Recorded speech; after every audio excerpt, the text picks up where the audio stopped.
Përshëndetje miq, sot do ta ndërtoj meditimin mbi një pyetje që Davidi ngrën nga Psalmi 30. Ai thot Zotit, a mundet pluhuri të kremtoj? A dini se ka lutje që lindin në qetësi, por ka dhe lutje që lindin në buzë të humnerës. Davidi nuk po thot unë të fola o Zot, ai thot unë të klitha ty o Zot në këtë psalm. Klithma është gjua e shpirtit kur fjalët e zakonshme nuk mjaftojnë.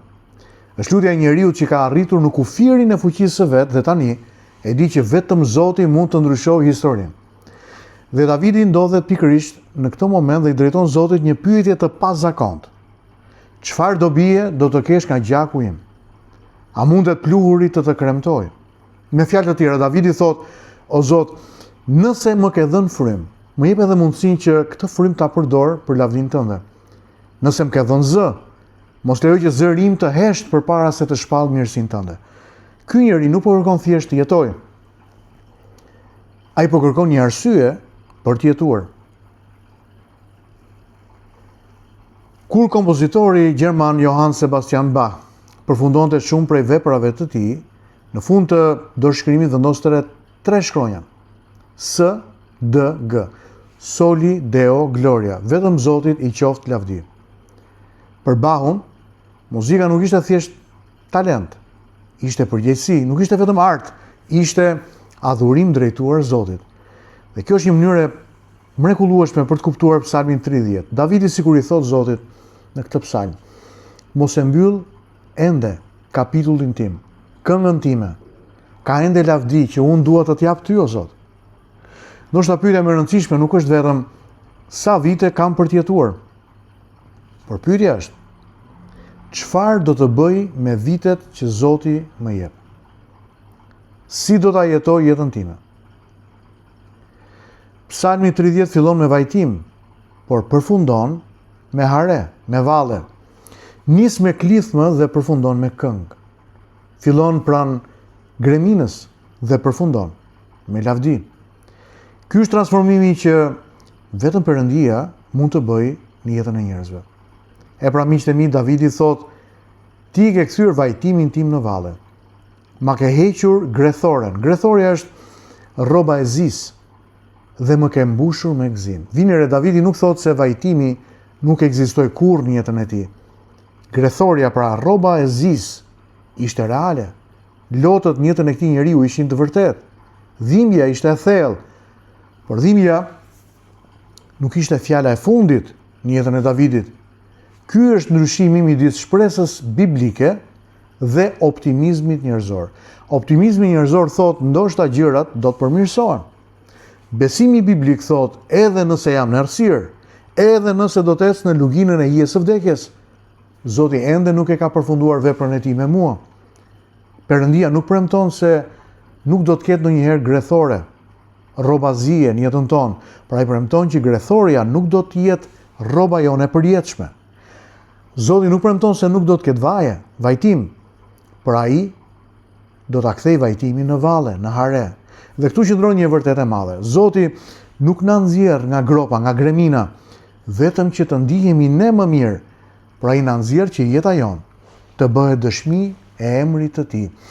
Vështroni, Davidi e thot qartë tek Psalmi 30, me qëllim që shpirti im të mund të këndojë lavde pa pushim. Pra, shpëtimi i Zotit, restaurimi i tij, shërimi që ai sjell në jetën tonë ka një qëllim. Dera që Zoti hap në jetën tonë ka një qëllim. Dita tjetër që ai na jep për të jetuar ka një qëllim. Cili është ky qëllim? Që jeta ime dhe jeta jote të tregojnë që Zoti është besnik. Miqtë e mi, ndoshta sot dikush mes nesh është ende duke mbajtur grethoren, pra mban veshur rrobën e zis.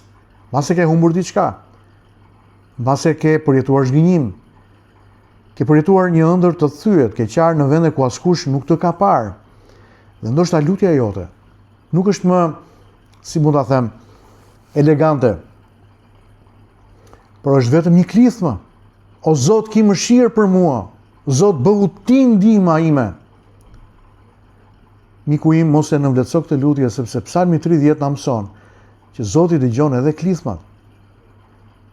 Por kur ai të nxjerr nga kjo stina e zis mos harro, nga të kanë zjerë. Kur të vi vallja dhe hareja, mos e harro vajtimin. Kur të vi mëngjesi, mos harro natën e thellë të errët. Kur të vi përgjigje nga Zoti, mos harro lutjet që ke bërë. Tragjedia më e madhe nuk është të kalosh nëpërmjet dhimbjes. Tragjedia është të marrësh bekimin dhe të harrosh bekuesin, atë që të bekon. Nëse Zoti pra të ka dhënë edhe një ditë, përdore për lavdinë e tij. Nëse të ka dhënë një zë, përdore për të shpallur të vërtetat e tij. Nëse të ka ngritur pas një rrëzimi, trego se kush është ai që të ngriti. Nëse të ka kthyer vajtimin në valle, mos kërce sikur ishe ti që shpëtove veten, sepse një ditë trupat tanë do të kthehen në plur. Prandaj dhe pyetja e Davidit duhet të jetë edhe pyetja jonë. A mundet pluri të kremtoj dheu, gurët? Jo, por unë mundem. Absolutisht që po, pikërisht tani. Unë mund të lavdëroj Zotin sot, mund të falenderoj atë, mund të dua dhe të shpreh dashurinë time ndaj tij, mund të shërbej atij sot, mund të jetoj në përputhje me fjalën e tij sot, mund të shpall ungjillin të vërtetën e shpëtimit sot. Ndaj, miku im mos ja lër pluhurit këngën që duhet ta këndosh ndërsa ke ende frym. A nuk ishte e mrekullueshme të kalonin përmes Psalmit 30 së bashku në meditimin e këtij mëngjesi? Le të lutemi bashkë, le të kërkojmë Zotin këtë mëngjes bashkë. Zoti i dashur, Perëndia ynë, të falenderojmë për frymën që na ke dhënë sot. Ti jemi mirënjohës. Të falenderojmë sepse edhe në ditët e vajit, të zis, ti nuk na ke braktisur, edhe në netët më të thella të errta, ti ke qëndruar pranë nesh. Kur ne kemi klithur, ti ke dëgjuar. Kur jemi rrëzuar, ti ke zgjatur dorën dhe na ke ngritur lart. Kur kemi mbajtur rrobën e zis të veshur, ti ke qenë duke përgatitur rrobën e gëzimit, mantelin e lirisë. O Zot, ktheje vajtimin tonë në valle, kthej plagët tona në dëshmi të fuqisë tënde shpëtuese, kthej lotët tanë në këngë gëzimi, dhe mos lejo që të harrojmë kurrë se çdo ditë që ti na jep është një mundësi tjetër për të lavdëruar ty, sepse pluri nuk mund të kremtojë. Por ne mundemi sot. Unë mundem sot të t'jap ty lavdin. Për këtë arsye o Zot, për aq kohë sa kam frym, kemi frym, shpirti ynë do të këndojë ty. Zot, Perëndia ynë, ne do të kremtojmë për jetë. Bekoj burrat dhe gratë që po ndjekin sot, familjet, fëmijët e tyre jepi mbrojtje, ngushëllim, shpresë dhe inkurajim. Në emrin e Jezusit Zotit. Amen dhe amen. Miqtë e mi, ky ishte meditimi i kësaj dite. Nëse dhe për ju, ky meditim ishte bekim, sikundër ishte për mua ndërsa po e përgatisja, lutem ndajeni me miqtë tuaj, ndajeni me personat në rrjetet sociale, në Facebook e kudo, që dhe të tjerët mund bekohen nga kjo fjalë, e cila sjell shpresë në jetën e të pashpresit dhe bekim te personi që kërkon bekimin e Zotit. Presu takoj sërish nesër, Zoti me ju deri atëherë.